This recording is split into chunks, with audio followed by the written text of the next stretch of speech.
Oke, ya hari ini kita akan membahas sebuah film yang belum rilis aja udah dihujat di Twitter, bos. Ya, kaum Twitter, kalian sudah tahu seperti apa perilakunya.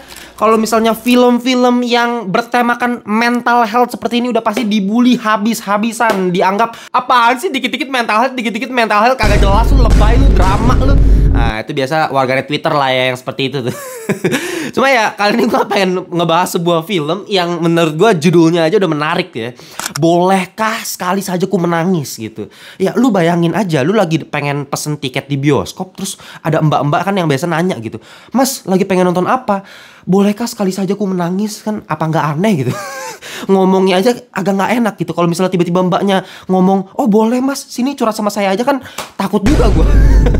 Terus kalau misalnya kita mau singkat judulnya, biasa kan kalau misalnya judul kepanjangan, misalnya How to Make Millions Before Grandma Die. Terus kalau misalnya ditanya, mau nonton apa sama mbaknya, kita cuma jawab How to Make Million. Nah kan masih aman lah ya. Lu bayangin kalau film ini gitu. "Halo mas, mau nonton apa?" Terus kita jawab, "Bolehkah sekali saja?" Terus mbaknya jawab, "Jangankan sekali mas, 4 kali juga boleh."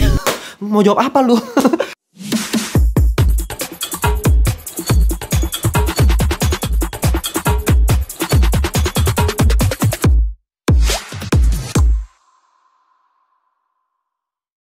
Welcome back to Ngelantur Indonesia Skui Nonton Skip Blon. Jangan lupa kalian semua bersama host kalian Timothy Vidalo. Kita masuk di segmen review. Jawab kalau ayah tanya. Kamu gak usah ikut campur. Oke, sebuah film yang dari judul filmnya aja sudah sangat-sangat menjual tangisan gitu ya. Dan apakah film ini berhasil kembali lagi menjebol benteng pertahanan terakhir dari air mata seorang pria sejati seperti saya ini? Ya, cerita dari film ini sebenarnya sangat-sangat sederhana ya, yaitu mengenai KDRT, kekerasan dalam rumah tangga, yang dimana cerita akan berfokus kepada satu orang bernama Tari yang punya ayah yang begitu keras, yang sering melakukan KDRT terhadap ibunya. Dan Tari ini sebenarnya udah berkali-kali ngajak ibunya ini keluar pergi dari rumah. Karena memang Tari ini udah gak tahan sama kelakuan ayahnya. Tapi ibunya ini selalu ngomong kalau misalnya rumah tangganya itu baik-baik saja kok. Dia selalu meyakinkan Tari seperti itu gitu. Dan dia selalu bilang kalau misalnya ayahnya bisa berubah. Dia selalu percaya sama ayahnya. Ya, semenjak awal film gue lebih ngerasa kalau film ini adalah film horor sih sebenarnya. Yang dimana ayahnya Tari ini yang bernama Pras, yang diperankan sama Surya Saputra, itu ibarat Michael Myers dalam film Halloween anjing. You can't kill the boogeyman. Get in there, come on, Tommy. Now lock the door. Yang gue rasakan lebih seperti itu karena saking mengerikannya sosok ayah dalam film ini. Meskipun KDRT yang ada di awal film ini nggak diperlihatkan secara eksplisit begitu ya, kita cuma dikasih lihat lewat perspektif karakternya Tari di dalam kamar ketika dia masuk. Tapi di belakang pintu itu ada suara teriakan yang begitu keras. Ayahnya lagi marah-marahin ibunya dengan suara barang-barang yang pecah, yang terlempar, gebrakan meja. Dan itu kita cuma dengar dari suara doang. Kita nggak lihat secara visual gitu. Tapi dari suara di balik pintu aja kita bisa dibuat tegang semenjak awal film. Stop nangisnya. Saya minta sekarang kamu stop nangisnya. Dan gue udah pernah bilang kan, manusia itu makhluk sosial ya. Dan ketika makhluk sosial mendengar orang lain yang teriak, depresi atau marah, kita tuh sebagai manusia pasti langsung merasa nggak enak, langsung kayak kena mental gitu, langsung ngedown. Ibarat tuh gini, kalau misalnya dulu lu pas masih kecil pernah main sama temen lu gitu ya, terus pas lu main ke rumah temen lu, ini buat anak generasi milenial atau Gen Z yang awal-awal aja kali ya, yang Gen Z akhir atau Gen Alpha udah nggak bakal ngerasain hal-hal yang seperti ini gitu. Dimana ketika kita main di rumah temen, tapi pas kita lagi datangin rumah temen, malah dia lagi dimarahin sama maknya gitu. Kita sebagai teman cuma bisa berdiri melihat dengan suasana hati yang agak takut juga. Kita ngelihat emaknya lagi marah-marah, ngamuk-ngamuk seperti itu gitu. Dan temen kita ngeliatin kita juga dengan muka yang nangis-nangis. Tunggu bentar ya. Itu kan suasana yang mencekam gitu, yang nggak enak. Secara psikologis kita nggak bisa ngelihat orang tuh marah-marah gitu. Kita juga ikut takut, kita juga ikut sedih gitu. Nah, itulah yang kita rasakan meskipun nggak diperlihatkan lewat visual, hanya lewat sebuah teriakan di balik pintu. Tapi itu begitu mengerikan, apalagi secara volume itu kenceng banget ya. Kalau kalian nonton di bioskop, itu benar-benar kayak horor, tegang mampus men. Ya deg-degannya 11-12 sama pas nonton A Quiet Place dah. Quiet Place kan lu nggak bisa ngomong sama sekali kan. Lu kalau ngomong langsung didatengin monster gitu kan. Nah ini sama nih, dalam kamar lu kalau misalnya keluar suara dikit, bapak lu bisa masuk anjing. Sama ngerinya anjir. Ditambah lagi memang Mas Surya Saputra menurut gua udah ditakdirkan sebagai karakter yang meledak-ledak gitu.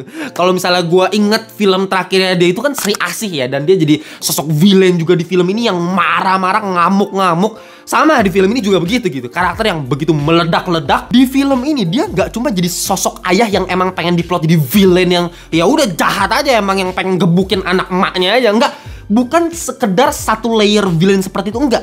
Ini karakter yang begitu kompleks yang lu bisa perhatikan dari aktingnya Mas Surya Saputra. Lu bisa lihat dari tarikan nafasnya dia di setiap kata-katanya dia.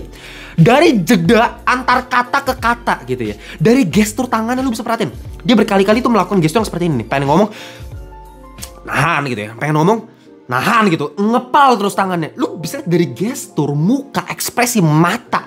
Itu udah berbicara kalau misalnya dia satu karakter yang begitu kompleks. Bukan hanya jahat, tapi memang dia problematik. Lu bisa tahu ada yang gak beres sama kondisi mental bapak ini gitu.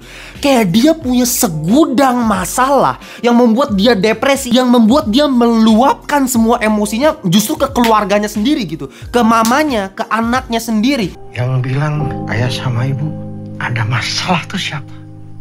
Jawab. Dan karakter antagonis ayahnya ini yang begitu kuat, yang membuat ketika Tari sama ibunya itu memutuskan untuk pergi dari rumah ke sebuah kos-kosan, dan pas ayahnya tuh pulang ke rumah nyari-nyari, kok mereka nggak ada, udah hilang gitu ya. Dan kita dikasih lihat cut scene dari scene ayahnya di dalam rumah nyari-nyari mereka nggak ada.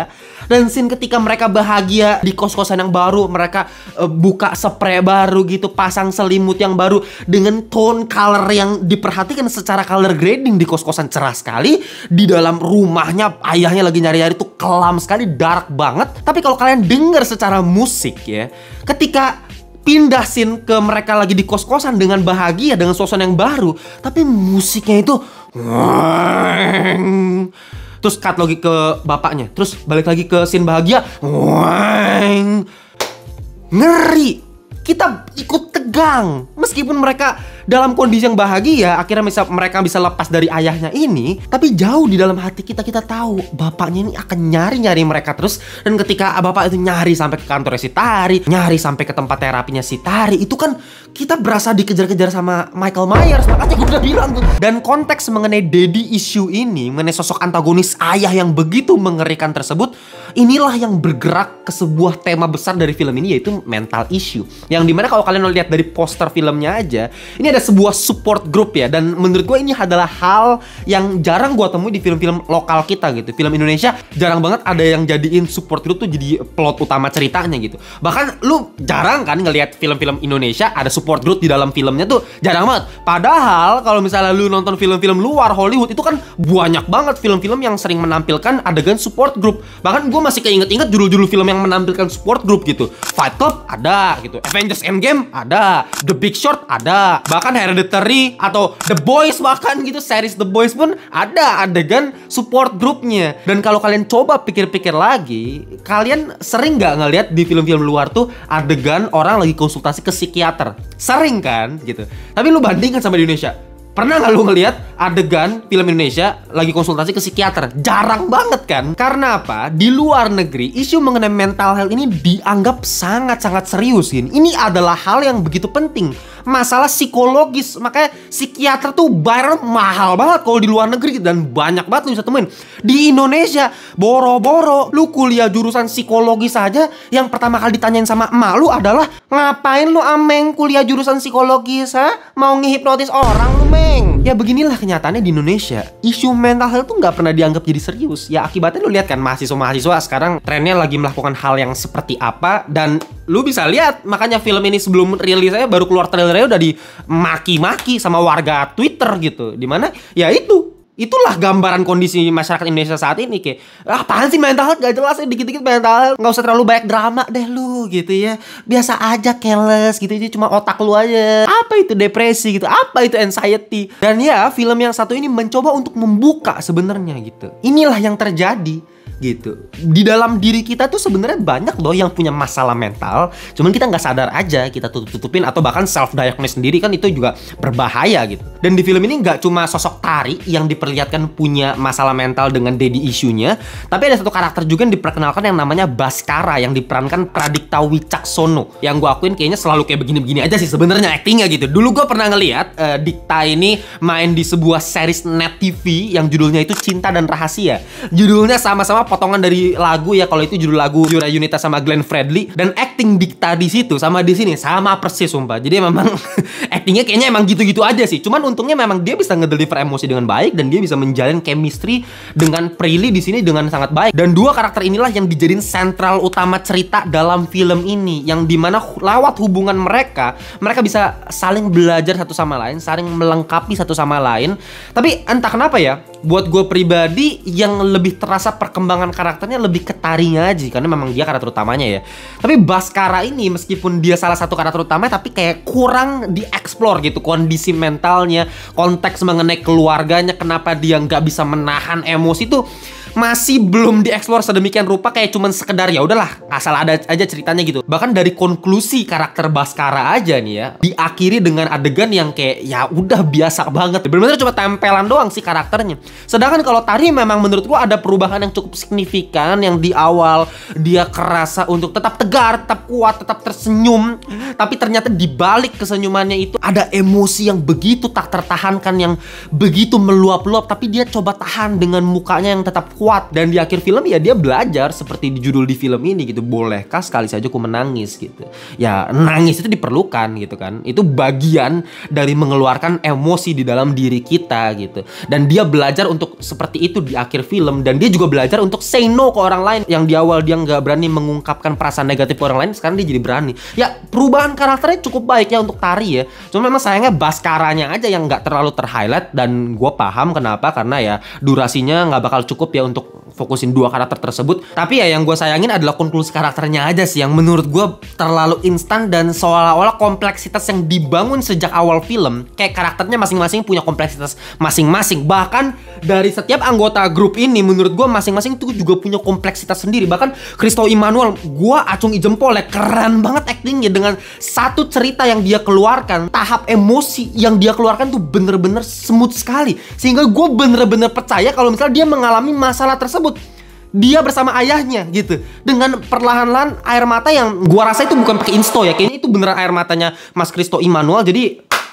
good job, keren banget. Tapi yang jadi masalah lagi-lagi nih, semua kompleksitas karakter ini mendadak di bagian akhir diputus begitu aja gitu. Jadi simple banget, jadi instan banget. Tiba-tiba aja semuanya jadi bahagia, semua jadi happy. Ya udah semuanya kelar gitu. Kalau film kelar ya semua masalah jadi kelar juga. Untungnya ya di bagian akhir film ini masih dikasih satu scene ya, di bagian paling akhir, mengenai ayah sama anak ya, mengenai Tari sama ayahnya. Dan scene itulah yang membuat kompleksitas di awal film itu terjalin kembali gitu, yang sempat terputus di bagian konklusi film.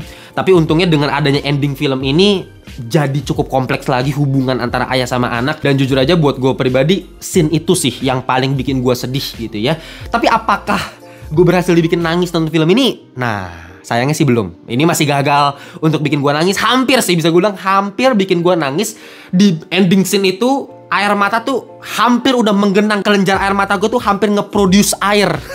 Gue kerasa gitu, tapi entah kenapa kayak masih belum aja, masih gagal untuk membuat air mata menggenang dan mengeluarkan air mata sih. Tapi ya film ini tetap berhasil bikin gue sedih gitu, dengan penceritaannya, dengan actingnya menurut gue cukup bagus, smooth gitu, dialognya natural, elegan, gak mencoba untuk lebay, kayak ada yang nangis gak lebay-lebayin, kalau marah juga gak lebay-lebay, tetap ada takarannya gitu. Makanya tetap bisa dijaga sisi realitas dari filmnya, sehingga gue bisa tetap percaya sama karakter-karakter dari film ini. Ditambah lagi musiknya, alunan melodi piano dari judul lagu Runtuhnya Feby Putri.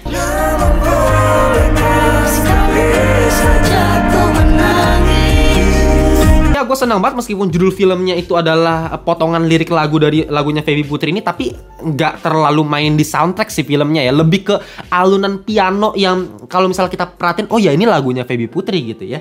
Tapi nggak perlu ada suara nyanyian gitu, nggak perlu. Jadi nggak alay menurut gue filmnya. Dan satu hal lagi yang gue suka dari film ini adalah detail kecilnya gitu. Karena menurut gue detail-detail kecil seperti surround suara ketika misalnya adegan ayah dan anak di sebuah tunnel Jakarta, keramaian Jakarta di capture dengan suara yang begitu ramai, tapi di tengah-tengah kota Jakarta yang ramai tersebut ada dua hati yang sedang berbicara satu sama lain, ayah sama anak. Menurut gue that's a good scene. Menurut gue itu scene yang sangat indah. Atau misalnya dialog antara Tari sama mamanya dalam satu kamar, tapi dari jendela tuh tetap kita bisa lihat ada cahaya yang lalu lalang, di mana mobil ada suara ngweng ngweng, mobil tetap lewat gitu ya. Dan itu kondisi yang tetap dijaga secara realistis. Itu yang gue suka dari film ini, detailnya tetap terjaga, nggak mencoba untuk ngarang imajinasi, enggak. Ini benar-benar membumi sih. Cuman memang yang gue sayangkan penyelesaiannya aja sih. Ya gue terlalu terbawa suasana, gue pengen filmnya jadi kayak apa, ternyata ya udah cuman sekedar begini aja sih filmnya ya. Makanya gue harus kasih final score